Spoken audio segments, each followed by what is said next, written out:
Helo a chroeso. Hello. Chroeso. Hello and welcome back to Ceridwen Cottage Diary. Today we're at a very special sacred place.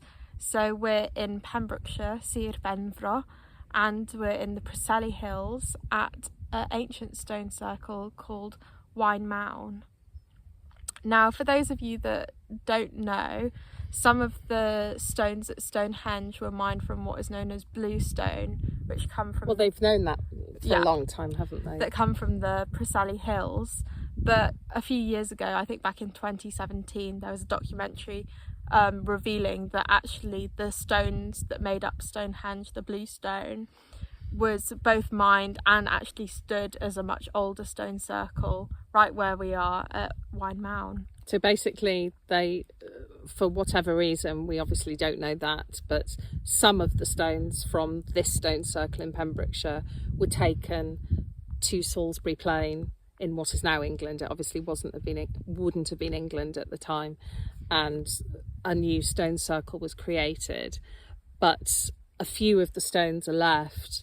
And it's an amazing place. So it was apparently the third largest stone circle in Britain, and you can still see the old holes. Yeah, the old holes where the stones that are now standing in Stonehenge would have been. And I mean, what is amazing about here, I don't know if any of you have been to Stonehenge, but it's slightly, well, it's there's no atmosphere anymore because, well, you have to pay to get in, and it's just absolutely heaving with tourists, and very few people get to actually go up to the stones. So you get no atmosphere from it. Whereas here, let me just show you.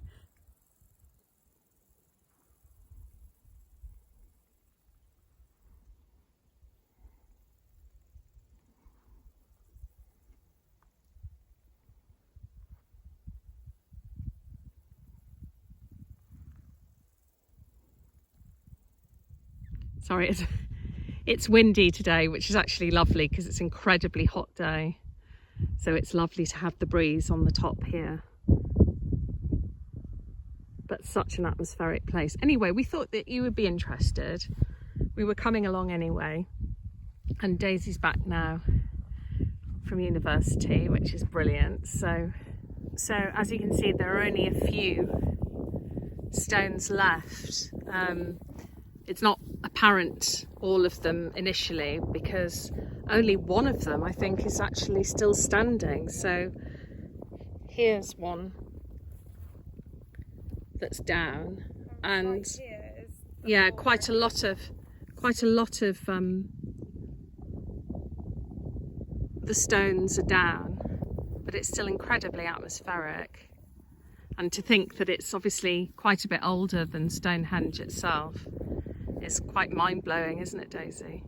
Anyway, we'll show you one of the holes from one of the stones that eventually made its way to Stonehenge. So I don't know if you can tell, but this is one of the holes from the stones at Stonehenge. And basically the archaeologists came to this site and could sort of, exactly position, with their computer models, I assume, isn't it, Daisy? These fancy computer models could actually tell which of the stones at Stonehenge would have exactly fitted in the holes that are left here. So yeah, it's a fascinating place.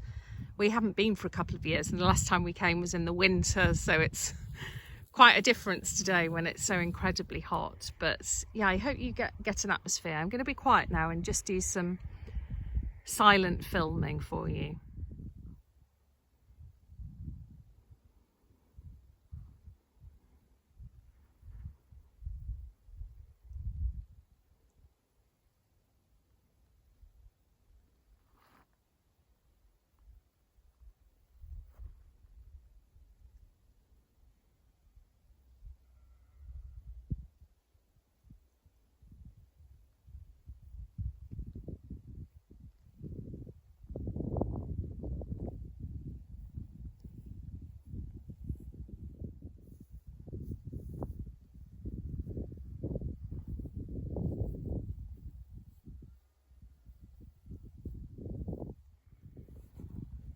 And of course, one theory that may explain why a lot of the stones were taken, but a few of them remained, was that these stones represented the ancestor of that particular person, and when they decided to move to Salisbury Plain, that they wanted to take their ancestors with them, because obviously ancestor worship was very, very prevalent in prehistoric Britain, and those stones that remain were the stones of ancestors of the people that decided to carry on living in this area. But we'll never really know.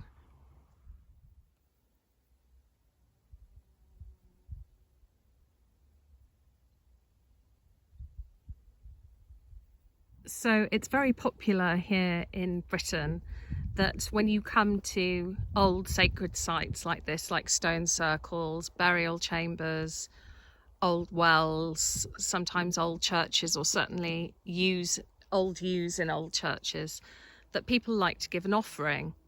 And I completely understand that, because it's nice to show respect for the people that created these amazing spaces, and these, and knowing, being aware that these areas were of huge significance to them.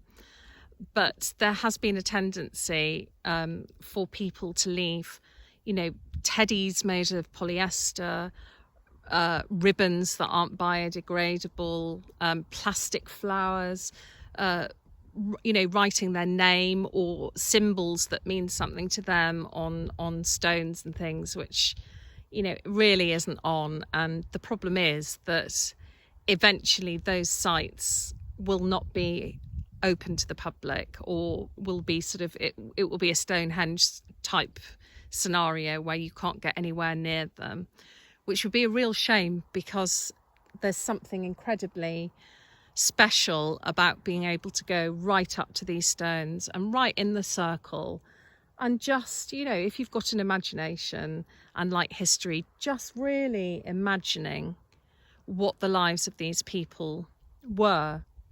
I mean, they obviously worked incredibly hard to create these structures, and so it's important to show due deference. Anyway, we thought we'd share the couple of things that we choose to do when we want to show our respect.